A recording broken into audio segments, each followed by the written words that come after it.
Hola, bienvenidos a mi canal. Hoy retomamos la sección Un café con y tenemos para esta sección hoy a Sonia Ruz Comas, que me hace muchísima ilusión que sea ella la que retome esta sección del canal y vamos a hablar de un tema que yo creo que existen muchos mitos sobre él, que es el del color en la Edad Media en varios niveles, pero especialmente en las pinturas de los templos, ¿no? También en las miniaturas, tenemos en las indumentarias que llevaba la gente, que eran mucho más coloristas de las que creemos, ¿no? Pensamos siempre en una Edad Media oscura, negra, los que vestimos de negro somos nosotros ahora, no tanto en ese periodo. Y bueno, para hablar de esto tenemos aquí a Sonia Ruz Comas, como he dicho antes, escritora, humanista. Ella ha escrito la novela El Sabrivats, una novela que se desarrolla en la Barcelona barroca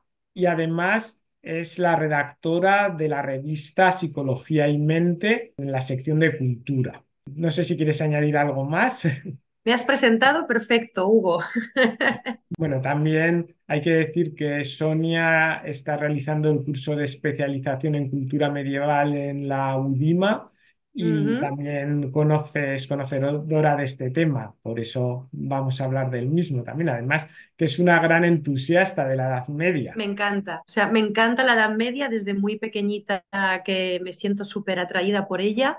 Y desde que empecé a descubrir todos los tópicos que, como tú bien dices, existen, porque creo sinceramente que la Edad Media es, si no una de las que más, creo que la época más denostada de la historia. Yo creo que no existe ninguna otra época que tenga tantos tópicos como la Edad Media. Y desde que empecé a descubrir, como tú bien dices, empecé una especialización en la UDIMA, que espero poder acabar, porque ya sabes que cuando empiezas con el tema del trabajo, ¿no? El mundo adulto, siempre, bueno, vas haciendo asignaturas y bueno, ya la acabaré, pero todavía me interesó más la época porque realmente cuando profundizas te das cuenta de lo desconocida que llega a ser, ¿no? Sobre todo para el público en general.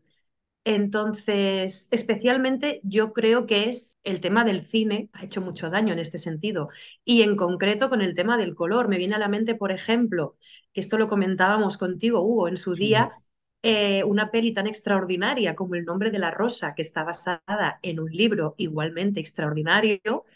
¿Cómo puede ser que además estuvo asesorada por un montón de especialistas en el medievo, etcétera, que pusieron mucha atención en cosas cotidianas, ¿no? En qué comían, cómo comían los monjes, qué comían, pero en cambio es una peli súper oscura y súper sucia, ¿no? Que es como que llama la atención que una abadía que se supone que en palabras del abad creo que dice que es la más importante de la región, cuya biblioteca que acuden un montón de eruditos, etcétera, etcétera.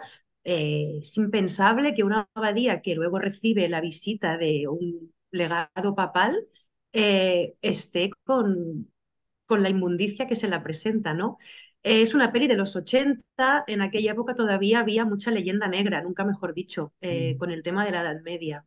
Sí, el otro día precisamente hablábamos con Javier Traité sobre la higiene en la Edad Media, ¿no? Y luego también has hecho referencia El otro gran tópico también, claro, otro de que no gran se tópico, lavaban y que todo eso. también en el nombre de la rosa, que es por lo que he tomado un poquito del hilo, se ve eso, la oscuridad.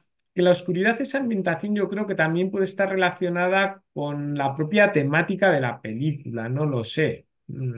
Puede ser, sí, porque no, al fin y al cabo es una peli que el mismo director creo que dijo que quería darle un ambiente así como tétrico por el mismo argumento, ¿no? De la película.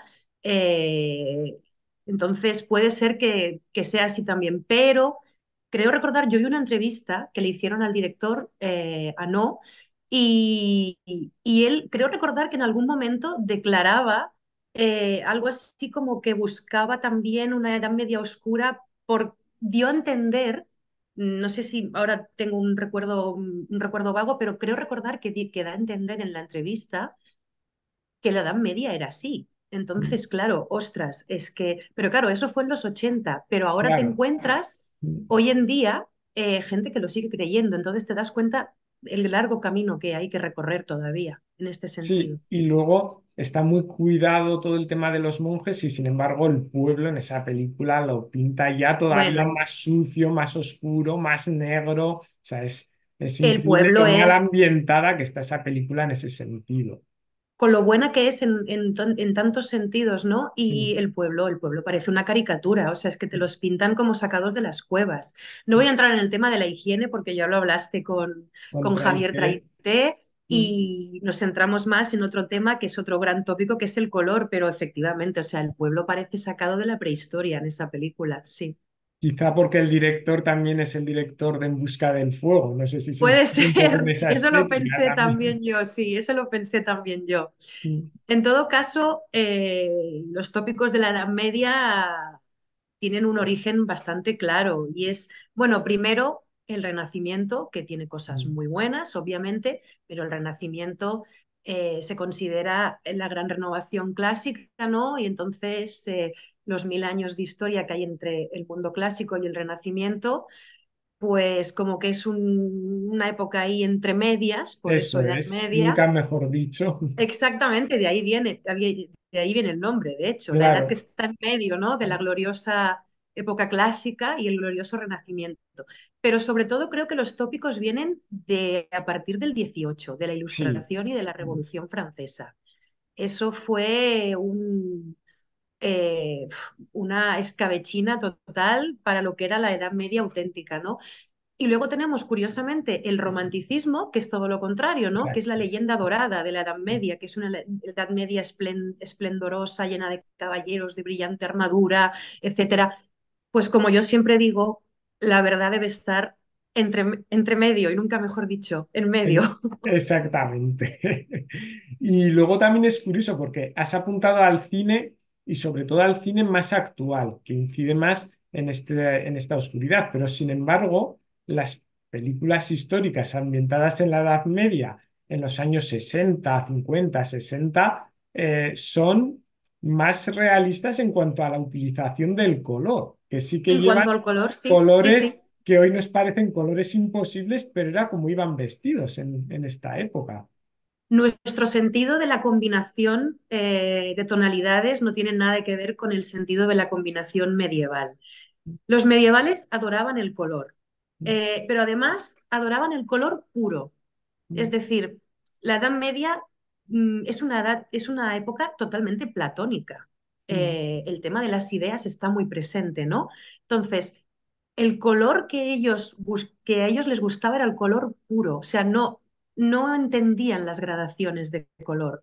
Estoy pensando en las novelas de caballería de Chrétien de Troyes, por ejemplo. Hay un pasaje muy bonito creo que es Percival, creo que es, no recuerdo bien, que habla de un pajarito herido, la gota de sangre cae en la nieve y a él le recuerda los labios de la amada en su cutis blanco. El rojo es rojo y el blanco es blanco, es decir, son colores absolutamente puros. Eso se ve muy bien también en las artes plásticas. Tú como historiador del arte, supongo que estás de acuerdo que las tonalidades medievales son colores que no son naturalistas en este sentido. Es la idea del color, la idea del rojo, la idea del amarillo.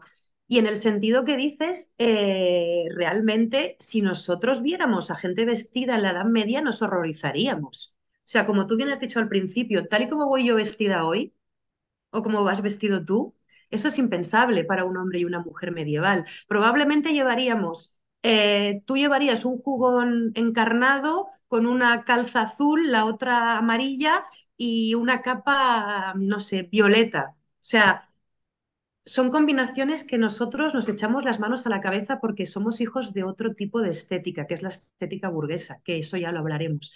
Y retomando lo que has comentado de lo del cine, efectivamente, me viene a la cabeza, por ejemplo, una peli que me gusta mucho, que es Ivanhoe, que es del 50 y pico, de Robert Taylor, Elizabeth Taylor, etcétera, dejando de lado el diseño de los vestidos que son muy hollywoodienses, realmente esa peli, creo que es en CinemaScope, claro, toda esa exaltación del color es más cercana a lo que realmente era la Edad Media que el nombre de la rosa de los años 80 realmente.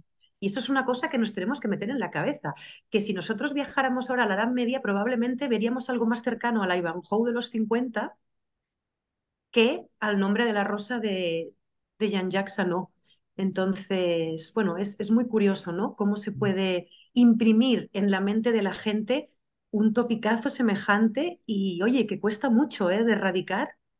Y yo me he encontrado que les enseñas a gente incrédula, por decirlo de alguna manera, les enseñas fuentes, documentación y siguen diciendo que no, que la Edad Para Media era eso la guarra. historia del arte es importante para poder ilustrar esto. Por Efectivamente, supuesto, como has comentado antes, el color está muy presente. Tenemos también derivado de esa petrofilia, ¿no? Que se da ese amor a la piedra. Petrofilia es el término que utilizaba mi profesor Pedro Echeverría Goñi, que hubo un periodo en el que se puso de moda coger la piqueta y picar toda la pintura, todo el color y dejar la piedra. Parece que la Edad Media tenía que ser en piedra, ¿verdad? Y se ha destruido una parte importante. Conservamos también mucha policromía de estos templos románicos. El románico, claro, cuando vamos a visitar iglesias románicas por Europa, lo habitual es que, salvo excepciones, nos las encontremos en piedra, pero en realidad eran en color. Y un color muy vivo, lo que dices, ¿no? Esos colores puros, esa no hay inspiración. medias tintas, no hay medias tintas en la Edad Media, no, no, no. Es un color brillante, puro, chillón, podríamos llamarle hoy en día. Sí, que No es también lo nuestra estética. encontramos en las miniaturas. Por ejemplo, los beatos medievales, los beatos mozárabes, son una auténtica explosión de color. Colores primarios colocados de manera superpuesta, que más nos parece una obra de Mondrian realmente que Esa es una. otra. Claro, es que a veces no tenemos presente esa estética tal y como era, ¿no? Luego también dentro de la Edad Media no podemos homogeneizar porque estamos hablando de 1000 años de historia. Entonces, Efectivamente. hay diferentes estilos, diferentes periodos y no es lo mismo en toda Europa en todos los momentos, ¿no? Pero sí que es verdad que el predominio del color está muy presente y especialmente colores primarios, colores vivos y no solamente he hablado ahora de iglesias románicas, pero qué decir del gótico, que nos hablan de la oscura Edad Media y qué estilo más luminoso que el del gótico. Y además en el gótico, la luz tamizada por vidrios de colores, que no es en el arte cisterciense, si nos encontramos el alabastro que da esa espiritualidad blanca en los interiores de estos templos más desornamentados, porque precisamente Bernardo de Claraval va a reaccionar contra esa exuberancia decorativa que nos encontramos en. Era cromoclasta, como decía Pastoró, creo que es en una obra que tiene sobre el color en la Edad Media. Bernardo de Claraval, el gran cromoclasta también, porque sí, sí, efectivamente. Pero esto es algo que ya surge en el siglo XII, en un periodo ya tardío, bueno, dentro de la Edad Media, en un momento avanzado, y es en lo vinculado especialmente a esa orden concreta, que es la orden del Cister, es decir, que no es una generalización tampoco, que también hay que entender la diferencia entre los ámbitos más intelectuales, digamos, y los ámbitos más populares. Efectivamente, eso es. Y volviendo al gótico, es que, claro, todavía hoy, en el siglo XXI, cuando entramos a una catedral gótica, nos impacta la luz y el color, la luz tamizada por ese color, proyectándose en la arquitectura. Y es. Yo tengo un recuerdo muy especial de Saint-Denis en concreto. mm, Me volví loca haciendo fotos. Había luces por todas partes, además cambiaban constantemente porque, claro, la luz es cambiante, ¿no? mm, Entonces, había un rojo, de repente dejaba de haber un rojo, había un azul, o sea, es que cuando ves eso, o sea, si a nosotros nos sorprende en pleno siglo XXI, imagínate lo que era para un fiel entrar en una catedral mm, y ver ese espectáculo de luz y de color. Parece un poco circo, ¿no? Decirlo así, pero es que es así. efectivamente, toda la superficie de la catedral policromada y luego esa exaltación de la luz, porque recordemos que en la Edad Media la luz es Dios, la luz es Cristo, ¿no? Ego sum lux mundi, quiero decir, eh, era el vivo reflejo de Dios, entonces es alucinante. Bueno, yo efectivamente ese recuerdo que tú dices de San Denis, yo también lo tengo, pero además no se me olvidará nunca la primera vez que entré a la Catedral de León. Típico día de agosto, de un sol que estaba entrando en la catedral por la mañana, además, y ese espectáculo de luz me dejó totalmente impactado. Claro, yo era un niño en esa época, no sé exactamente la edad que tenía, pero ese primer contacto con esa gran catedral de León, la verdad es que me dejó sobrecogido y todavía la recuerdo. Es decir, que son realmente momentos muy especiales en los que, además, claro, nos venden la oscura Edad Media y entras a una catedral gótica de la Edad Media y ves esa claridad, esa luminosidad, ese color. A ver cuándo vamos desterrando ya este mito. Y no solamente en las vidrieras, es que las portadas góticas también estaban policromadas. No se ha conservado la policromía de muchas, pero aunque sea de época posterior, por ejemplo, el Pórtico de los Reyes de la Guardia, que es una policromía posterior, pero que anteriormente también había estado pintada, o la Colegiata de Toro, ¿no? En Zamora, que también tiene una portada policromada. Es decir, el color Espectacular. estaba presente y además con unas tonalidades muy vivas, ¿no? Muy vivas, porque además, retomando la idea esta del color sin matices, como tú bien has dicho, son colores brillantes, chillones, y es que, claro, la idea de que la luz estaba relacionada con Dios, claro, había un debate muy curioso en la Edad Media. Claro, en la Edad Media hay una serie de debates que hoy en día nos pueden parecer absurdos, pero hay que ponerse en la época, ¿no? Para ellos era importante, hay que entender en su concepto del universo, su concepto del mundo, de Dios, de la religión. Uno de los debates, obviamente, como tú bien has dicho, entre los eruditos, porque el pueblo ya no se movía por otras directrices, ¿no? Era si el color era luz o era materia. Claro, estamos hablando de una época precientífica, ¿no? Prepositivista. Entonces, claro, a nosotros nos puede parecer una chorrada monumental, pero para ellos no lo era tanto.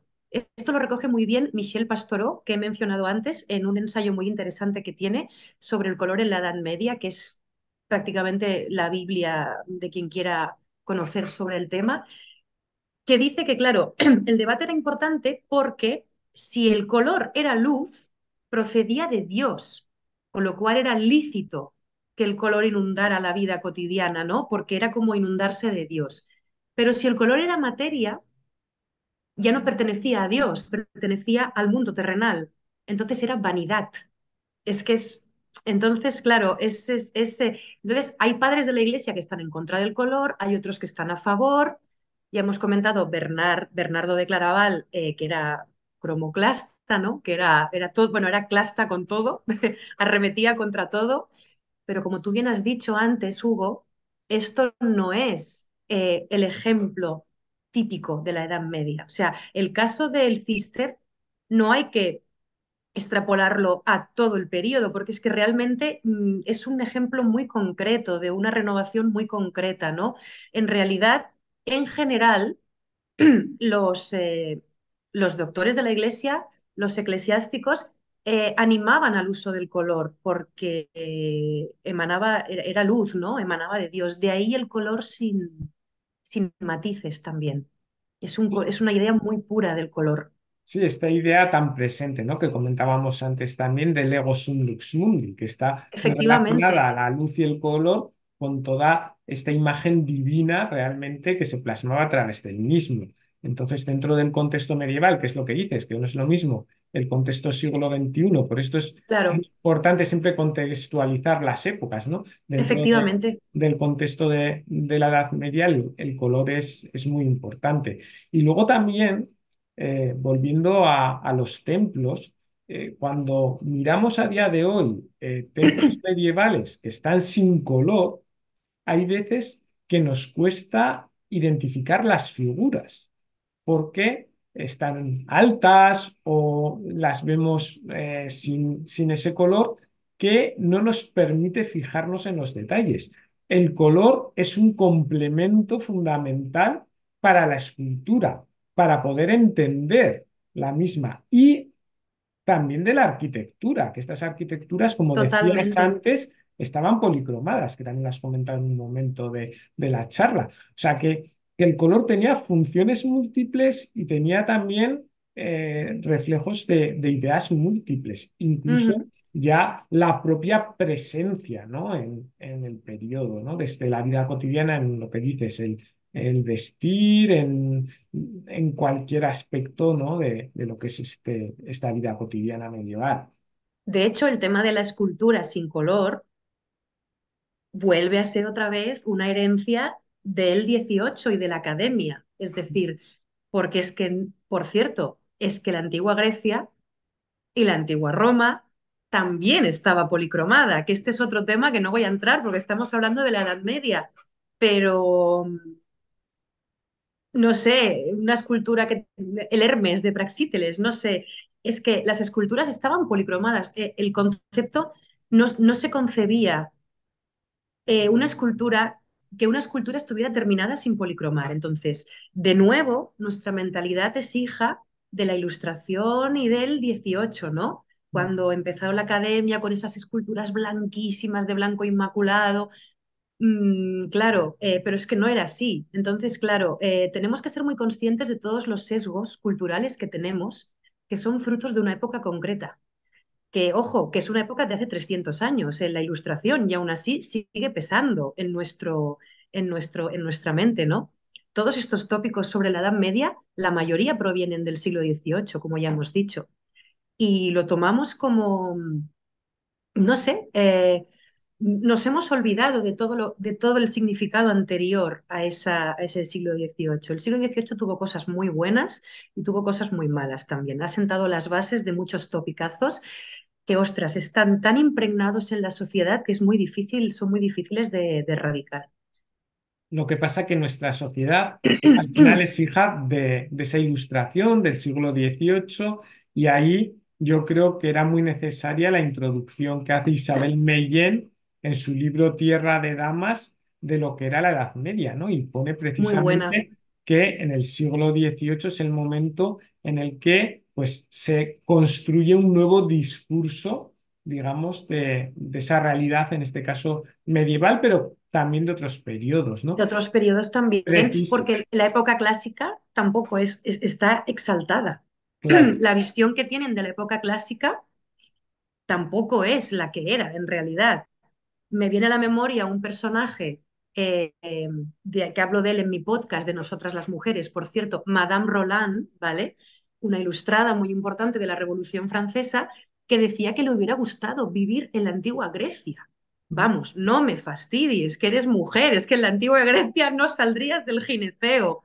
Pero claro, al mismo tiempo que se denostaba la Edad Media, se idealizaba Mm. la época clásica. Y así vamos, ¿no? De idealización a menosprecio. Por cierto, no lo he comentado antes, que ya dejaré el enlace al canal de YouTube de Sonia, que en realidad es un podcast, Nosotras las Mujeres, en la que habla de diferentes mujeres en distintos ámbitos, de diferentes periodos, y que estás dando a conocer muchas mujeres que la historia ha olvidado y que son figuras muy relevantes dentro de la historiografía también. Y precisamente ese olvido de la mujer que hacíamos referencia antes con Isabel Meillén es que es precisamente en este momento, en los siglos XVIII, XIX, incluso en el siglo XX, cuando se aparta a la mujer, ¿no? Que estaba en la Totalmente, Edad Media muchísimo más presente también, ¿no? totalmente. No quiero apartarme del tema del color, pero efectivamente tenemos una... Cuando decimos, es que este hombre tiene mentalidad medieval, ¿sabes? Porque es muy machista. Hombre, claro que había una parte machista en la Edad Media, pero la mujer, como bien dice Isabel Mellén en su introducción y como puede pensar cualquier persona que haya entrado un poco en los diferentes periodos, el peor periodo para la mujer fue el 19 y el 20. Mm, Es que es así, principios del 20, el 19 sobre todo. mm, De hecho, volviendo al tema del color, es precisamente en el siglo XIX cuando se impone un tipo de vestir de tipo burgués, especialmente a mediados del siglo XIX, porque al principio aún existía, aún vestían con colores los hombres, o sea, era bastante típico encontrarte un chaleco rojo con una casaca azulada, etcétera. Pero cuando ya empieza todo el mundo burgués del XIX, se impone el traje oscuro como signo de elegancia, ¿no? Pero claro, eso es muy reciente, en realidad. Es que tú coges cualquier retrato es que no solo medieval, tú coges un retrato del siglo XVII y los hombres visten de colores y visten Bueno, con encajes. ahí sí que hay un periodo o una moda que se impone, la moda española, digamos, que se impone a partir de Felipe II, Felipe IV, que sí que es una moda en la que el negro efectivamente es un símbolo de jerarquía social también y es un color que se va a imponer también en distintas cortes, pero efectivamente, si vamos más a lo que es la corte francesa, por ejemplo, ahí sí que nos encontramos colores muy vivos. Incluso cuando llegan Totalmente. los Borbones a España, imponen esos coloridos, ¿no? O sea que el color, ya decimos, no solo en la Edad Media. Antes hemos hecho referencia al mundo clásico. Has comentado el Hermes con Dionisos de Praxíteles, la Corée del Peplo, que es una imagen de época arcaica, que de estas dos esculturas, junto con otras seis, voy a hablar precisamente en el vídeo de mañana. Y estas dos esculturas, como bien dices, tenían color y unos colores que hoy, cuando los vemos, nos chirrían, porque Muchísimo. tenemos tan metida a fuego la imagen de la escultura clásica en blanco que cuando la vemos con color nos impacta Es, muchísimo. es la misma imagen que las paredes de las iglesias medievales en piedras. O sea, es lo mismo. Exacto. Nos explota la cabeza y no era Pero así en realidad. sin embargo, no nos llama la atención que un retablo renacentista, un retablo barroco o neoclásico incluso tenga color. Es cierto, pero eso demuestra una vez más todos los sesgos culturales que vamos arrastrando desde épocas pretéritas, ¿no? Todo lo que nos han ido inculcando. O sea, ¿por qué un retablo gótico, de hecho te lo imaginas con colores? O sea, no te imaginas un retablo Ya. gótico sin colores. Y en cambio, una escultura clásica te la imaginas con un mármol inmaculado, blanco inmaculado. Es que tenemos que empezar a darnos cuenta realmente de todos los prejuicios tampoco tópicos, podemos llamar tópicos más bien, que arrastramos y que asumimos como normales Mm. y en realidad no lo son. Es un muy buen ejercicio y como tú bien has dicho antes, Hugo, el arte es una manera excelente para poder ver realmente cómo vestían, cómo era el mundo de toda esa gente, ¿no? Es que solo hace falta echar una ojeada a las miniaturas, es que no, si tú profundizas un mínimo, es imposible que te creas que la Edad Media era en blanco y negro, es imposible. Sí, las miniaturas, por ejemplo, del siglo XV también hemos hablado de los beatos mozárabes o de esas miniaturas, pero también las miniaturas de los libros de horas, por ejemplo, Por ejemplo, sí, o sí, de sí. la Ciudad de las Damas, de Christine de Pizan, que Ujú, también aparecen colores muy vivos, o cualquier otra miniatura del periodo, ujú. Biblias miniadas, lo que vemos es una explosión de color total. Literalmente, sí, sí, literalmente. Por otro lado, también hay que tener presente que tampoco era mera estética el color. El color en la Edad Media, como en muchas otras culturas, tenía un significado también. No era lo mismo vestir de blanco que vestir de rojo en ciertas... O sea, los colores, especialmente en el ámbito litúrgico, tenían, y siguen teniendo, de hecho, un significado, ¿no? Entonces, hoy tú puedes vestirte pues de blanco porque te gusta, pero claro, el blanco, por ejemplo, era el color más excelso, ¿no? Porque era el que más se parecía a la luz, ¿no? A la luz divina. Entonces, hay una simbología que se plasma también en la representación plástica, supongo que estás de acuerdo, Hugo, con toda esta simbología de los colores. Es que no solamente era un tema de me gustan o no me gustan, es que había todo un lenguaje que lo hemos perdido. Como mucho nos queda el tema del negro para el luto, pero lo hemos perdido en cierta manera. Y luego lo que dices, por ejemplo, en la liturgia sí que se conserva En el la liturgia sí, cromatismo con, con un simbolismo. Creo que será a día de hoy en uno de los pocos lugares en los que se mantiene esa simbología del color que fue tan importante como dices también en la Edad Media. muchísimo. Ya te digo, no es un solo tema de estética, de si queda bien o no, es un tema del significado de ese color. Por ejemplo, es muy curioso, el verde es como un color como vacío, de relleno. Es un color, en la Edad Media el verde, por ejemplo, no tenía una carga simbólica muy potente. Mm, No sé si es por el hecho de no ser primario, no lo sé, pero el verde hay muchos autores que es muy curioso leer que lo consideran como un color, bueno, de relleno, ¿no? Como mm, de vacío. El rojo, como todo en la Edad Media, todo tiene una dualidad, porque en la Edad Media todo tiene dos significados. El rojo, o sea, es muy curioso, eso pasa en todas las épocas, ¿no? En mayor o menor medida, pero la Edad Media es una época de contrastes, es una época muy contradictoria. El rojo tanto podía significar la pasión de Cristo, la sangre derramada, el santo grial, etcétera, etcétera, con lo cual tiene una simbología muy potente en cuanto a religión, pero también era el color de las prostitutas, en mm. cierta manera, ¿no? Porque es el color de la sangre, ¿no? De los instintos. Entonces ahí queda también muy patente esta dicotomía medieval que es muy interesante, porque una cosa nunca significa una cosa solo, ¿no? Es como ambivalente. Sí, siempre en la Edad Media nos encontramos mucha polisemia también en lo que es el arte, que a veces es difícil de interpretar por los diferentes significados que nos encontramos en determinadas imágenes y también, como dices, en los Efectivamente, colores. el bestiario, por ejemplo, no tienen un único significado, depende del contexto. Y como tú bien dices, claro, eso tú lo sabes mejor que yo como historiador de arte, pero eso puede complicar un poco, ¿no? La interpretación de una manifestación plástica. Pero eso lo hace todavía más interesante, todavía, Y el periodo.